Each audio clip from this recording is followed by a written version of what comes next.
Una preguntita muy cortita y después ya le voy a pedir a Pico que haga sus preguntas también, o aprovechar a Eduardo si todavía está por ahí. Este, ¿Qué tiempo operatorio te aumenta la cirugía global? O sea, una amputación abdominoperineal en litotomía, y si la tenés que comparar desde que empezás hasta que terminás con el prono, porque eso es una de las cosas que a veces se ha manejado como una dificultad de este tipo de cirugía. Daniel, gracias por la pregunta. Es muy buena pregunta. La verdad es que cuando empezamos con esto, obviamente que nos generaba angustia de hacer la vuelta, y el gran miedo acá es tener que hacer vuelta otra vez. Nunca me ha pasado. Y la verdad que hoy lo tenemos tan ya padronizado que me cuesta en general 1 hora después que hacemos la vuelta. La vuelta, de hecho, tarda 30 minutos, porque haces la colostomía, la curación, todo eso, son 30 minutos para darle vuelta y sentarse y empezar a operar otra vez. Cuando comparamos con la cirugía que hacíamos por litotomía, la verdad, tarda menos, ¿puedes creer? Porque cuando empezábamos por debajo y empezaba con... Ustedes todos que están escuchando van a acordarse del momento que dice, ¿estás por arriba o estás posterior o estás anterior? Y no lo sentís y cortamos por acá. Bueno, falta la cara anterior. Y otra cosa que me van a acordar es mirando así. No sé dónde sangra, seguro que sangra por arriba. No, está sangrando por abajo. Siempre hay ese comentario, ¿eh? Yo lo escuché miles de veces. Después que empezamos a hacer esto, no pasa esto más. Es una cirugía que tiene un ritmo y que tiene como que se fuera, mira, sabemos cuándo va a terminar eso, porque no hay problemas, no hay zonas donde no se ve bien. Obviamente, cirugía de Miles es una cirugía difícil, aunque sea hecha en cualquier posición, pero a mí me resulta muchísimo más fácil. Cuando hice la primera vez, Angelita me decía, Rodrigo, estás loco, ¿me querés enseñar a hacer esto? Cuando volví de Suecia, lo hicimos juntos, me dijo, bueno, ¿sabés qué? Hagámoslo siempre así, no tiene sentido hacer la posición anterior. Uno piensa que está ahorrando tiempo y no es verdad, estás perdiendo tiempo. Teresa, te dejo un poquito para que coordines ahí. Bien, realmente las conferencias de Rodrigo nos tienen acostumbrados a la excelencia, ¿verdad? Es decir, es un expositor como pocos he visto. Y entonces, casi que me hace convencer de que hay que operar solo por abajo. Pero en realidad, cuando uno analiza las recurrencias de la operación por vía abdominal combinada, es decir, en posición de litotomía, yo no recuerdo haber visto muchos trabajos que superen un 30% las recurrencias. Entonces, ¿qué pasa? Yo veo el problema en que hay un 70% de enfermos que no se benefician de un abordaje en prono.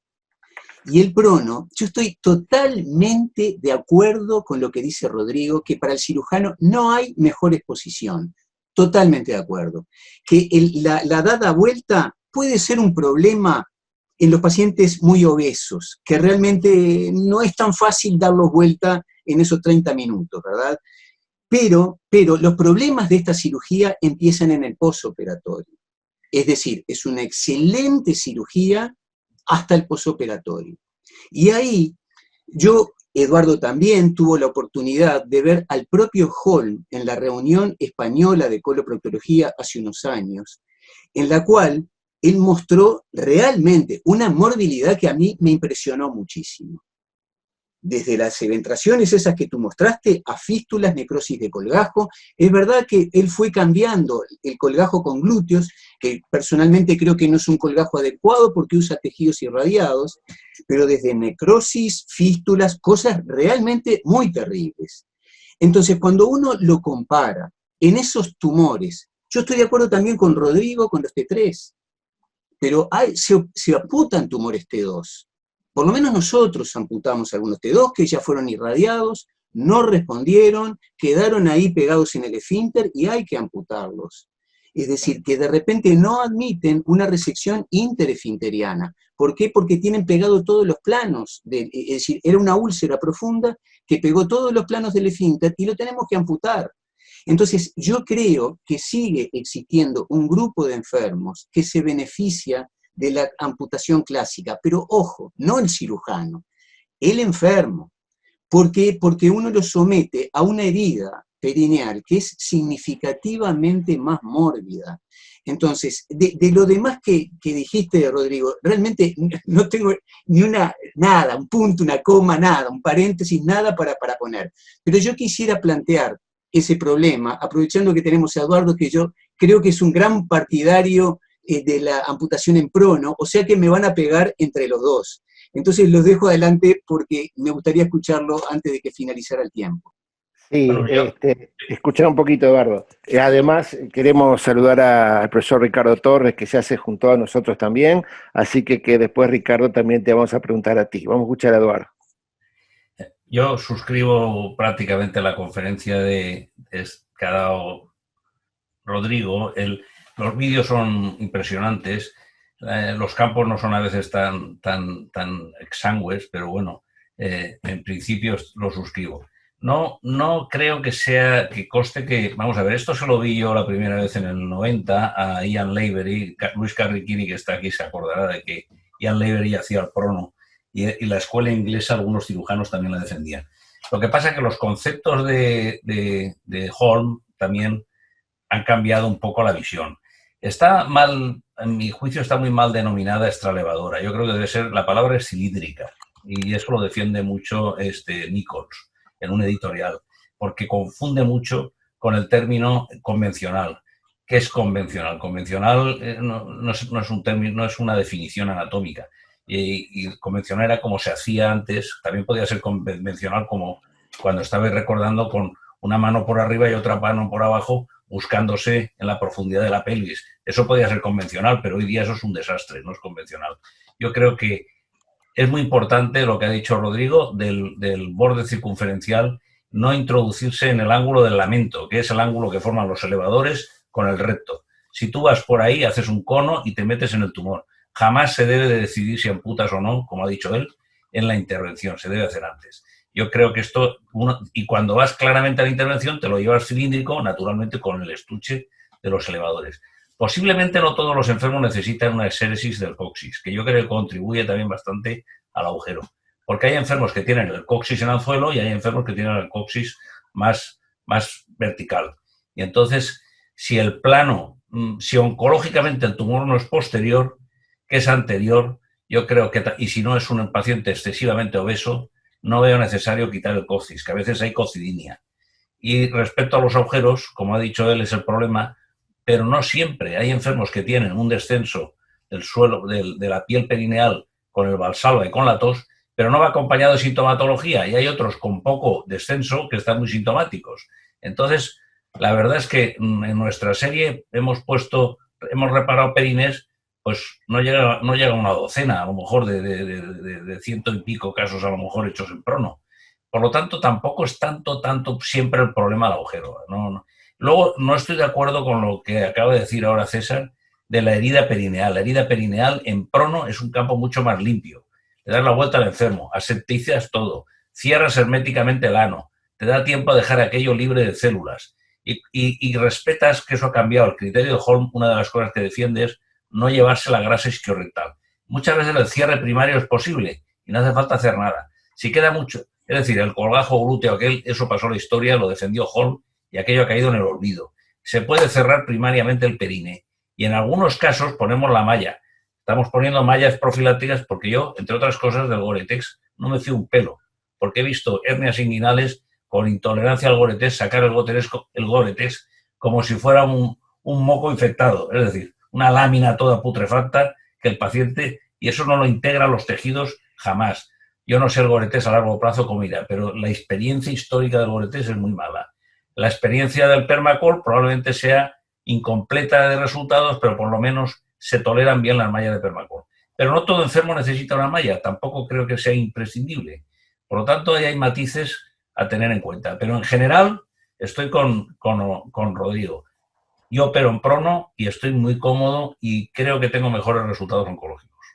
Y César, perdón, Ricardo, antes de que vos hables, cuando sea yo el paciente, por favor, poneme en Prono, porque seguramente vas a ver mejor, vas a sangrar menos. Y la verdad que cuando hicimos la comparación, nosotros publicamos, no mostré el trabajo porque por una cuestión de tiempo, tomé el cuidado de hacer la comparación con los miles que hacíamos antes, como un control histórico.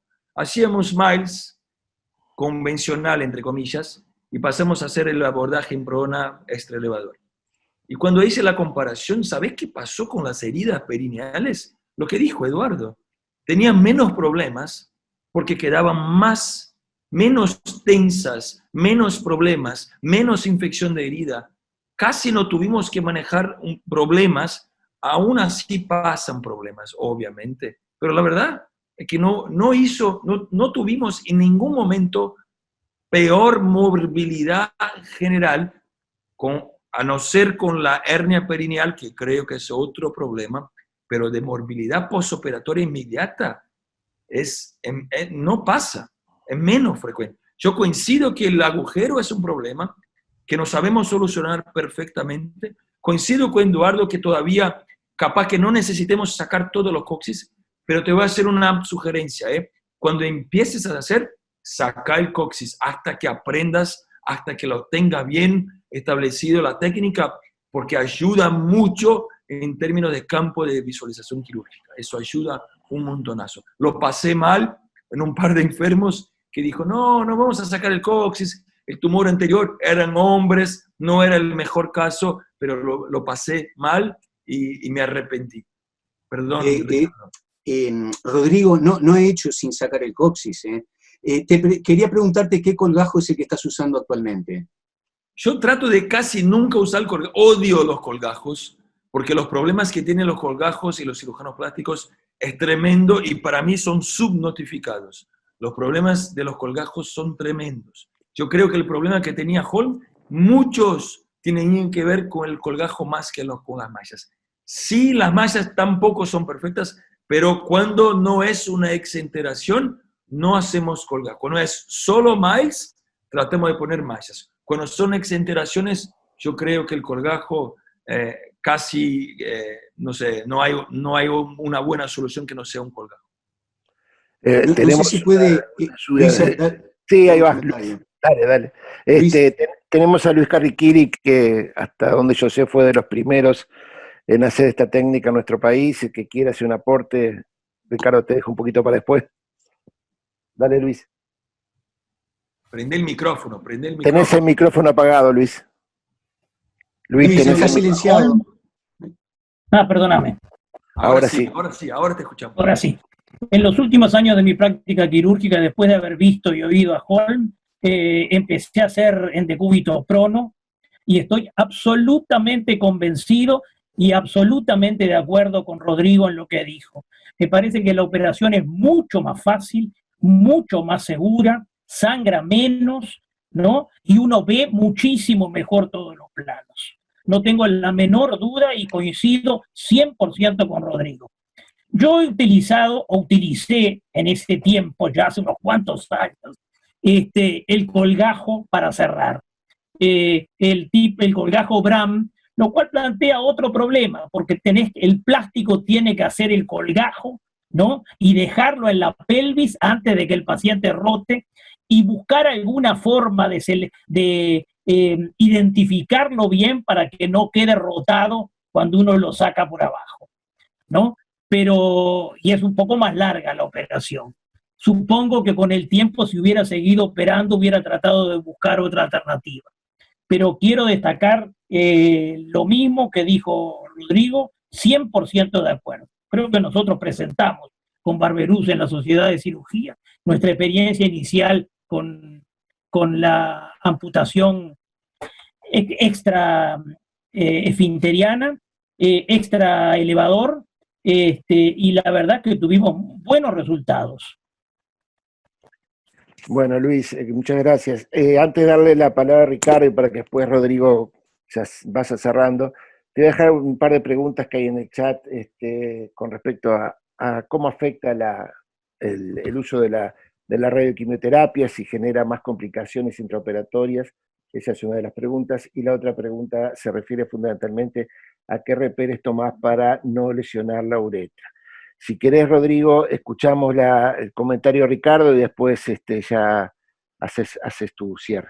Adelante, Ricardo, y nuevamente muchas gracias por participar. No, al contrario, gracias a todos ustedes por invitarme. Lamento no haber escuchado toda la conferencia de Rodrigo, pero la conozco y conozco su pensamiento y conozco mucho de la literatura sobre las ventajas de la posición prona. No obstante eso, debo reconocer de que nosotros hacemos la amputación abdominoperineal, obviamente cuando es imprescindible, y cada vez menos en número, gracias a los adelantos de la técnica que nos permite salvar los esfínteres, pero cuando lo hacemos siempre la vía abdominal por la laparoscopía y hacemos dos equipos que trabajan simultáneamente. Entonces, el equipo abdominal va trabajando hasta llegar al plano de los elevadores y sin cambiar de posición, el equipo perineal hace ya la resección con la mentalidad, y ese va a ser el tema de mi conferencia hoy, de la importancia de los márgenes circunferenciales. Eso nos ha traído, obviamente, se podrá a discusión si la ventaja la tiene el equipo quirúrgico o la tiene el enfermo, ¿no es cierto? Pero para el equipo quirúrgico se evita cambiar de posición, el anestesista suele protestar de esa posición desde el punto de vista de la anestesia, demora mucho más tiempo, y bueno, yo creo que por una u otra vía lo que sí es importante es conservar el margen circunferencial y evitar el reloj de arena que habitualmente se hacía cuando la técnica no estaba bien estandarizada. Lo que sí recalco es de que el abordaje abdominal por vía laparoscópica es quizás la indicación más adecuada, ya que tenemos una anatomía que no está alterada, no hay proceso inflamatorio, no vemos al tumor porque el tumor está ya ahí en los esfínteres y realmente nos permite disminuir la morbilidad de la incisión abdominal. Así que el tiempo perineal es oncológicamente el más importante y el que lo haga en posición de litotomía o en prono, tiene siempre que tener en mente el evitar el reloj de arena y tener en cuenta el margen circunferencial. Rodrigo. Bueno, voy a tratar de responder las preguntas primero. Los tratamientos neoadyuvantes mejoran la resecabilidad. No sé, el tumor de recto, eso es un concepto, es mucha subjetividad. Si después de la neoadyuvancia queda más fácil la cirugía, yo no creo que eso cambie tanto. El volumen del tumor puede ayudar, pero no sé si es muy difícil decir o afirmar que eso de hecho es verdad. Sí genera más complicaciones, pero no creo que nadie acá va a intentar defender hacer un MILES sin haber hecho primero quimio-radioterapia. MILES sin quimio-radioterapia puede ser en Suecia, puede ser en no sé dónde, pero en Brasil se van a otro cirujano, olvídate, ¿no? Van a buscar, Rodrigo, vas a operar un MILES sin hacerle quimio-radioterapia. Bueno, si tiene, no sé, 120 años, aún así va a decir, no quiero. Entonces, no creo que es una posibilidad. Sí, tenemos que tener en cuenta que las heridas van a tener problemas por cuenta de la radioterapia. La posición, se me permite un segundo, Daniel, compartir otra vez la pantalla, porque así le muestro, porque es la pregunta de cómo hacemos la posición para tener bien hecha. Esa es la posición. Y acá se ve la fotografía de Suecia, que creo que es la mejor posible. Y tener el enfermo acá en la camilla, que se dobla acá, y un soporte para las piernas para que no estén totalmente tiradas y extendidas. Esa es la posición ideal, y el cirujano se pone acá, por entre las piernas, sentado, cómodo. Yo no puedo admitir que la cirugía por litotomía sea... No se ve cómo se ve la posición pronada. Es casi indiscutible. Es muy difícil sacar el cirujano de la zona de confort que uno está. Yo escuché eso toda mi vida Yo encima lo dije, no, pero qué boludez hacer esta cirugía en prona. Si lo hacemos eso hace 1000 años y no pasa nada. Y ¿sabes qué? Cuando fui allá, cuando volví, dije, mirá, es otra cosa, cambia totalmente, es un cambio de visión, de iluminación. Te dan opinión los asistentes, los dos, todos pueden mirar lo que estamos haciendo, es por acá, es por allá. Cuando haces por litotomía, ¿lo estás viendo vos? ¿Cuándo lo estás viendo? La luz es un desafío entrar ahí. Los invito a ponerse un poco fuera de la zona de confort y decir, mirá, tenemos que por lo menos mirar lo que es eso, porque de hecho te aseguro que no van a volver nunca más. Bueno, con eso termino, Daniel. Bueno, Rodrigo, no nos queda más que agradecerte. Yo sé que tú tenés otro compromiso que tenés que atender ahora, pero realmente tus aportes han sido muy claros.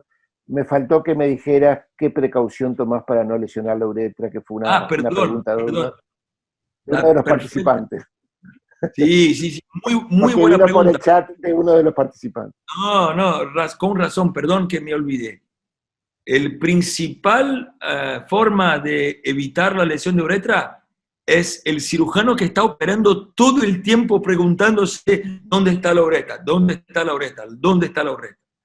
No hay otro truco, ¿eh? El truco tiene que estar acá y el cirujano tiene que estar preocupado todo el tiempo, la uretra, la uretra, la uretra, porque si no, cuando se pone cómodo, ahí la lesa, ahí entra en la próstata y hace lástima. Pero el cirujano que está todo el tiempo obsesionado por la uretra, para mí es la mejor forma de no lesionar. Poner catéter iluminado, no sé qué, para mí son total boludeces. Uno tiene que estar preocupado en no lesionar la uretra y listo. Es un desafío. Ojo con los tumores de cara anterior, porque es justamente donde queda el problema y el peligro, es el momento más dificultoso seguramente. Muy bien, Rodrigo. Canesa, ¿tenés algún otro aporte, alguna otra pregunta que quieras hacer antes de liberar a Rodrigo? Lo convencí. Mirá la cara que lo convencí, mirá. Totalmente, Rodrigo. Mañana cambio. No, nada más que agradecerles la participación. Bueno, muy bien. Entonces, lo tenemos ahí a Ricardo, que en unos minutos ya va a empezar su conferencia. Creo que hay un pequeño espacio que el organizador me pidió, así que no se vayan, que ya estamos con ustedes enseguida. Muy bien, yo aprovecho también para despedirme de vosotros, que estoy con el Congreso Nacional. Me parece muy bien, Eduardo. Me gustaría oír a Ricardo, pero me es imposible. Pero bueno, sabemos que estás en día. Reitero el placer de haber estado con vosotros. Bueno, Eduardo, un gustazo de nuevamente estar contigo. Y nos vemos a la brevedad, así que un abrazo para ti. Gracias. Chao, Maricel, gracias. Chao.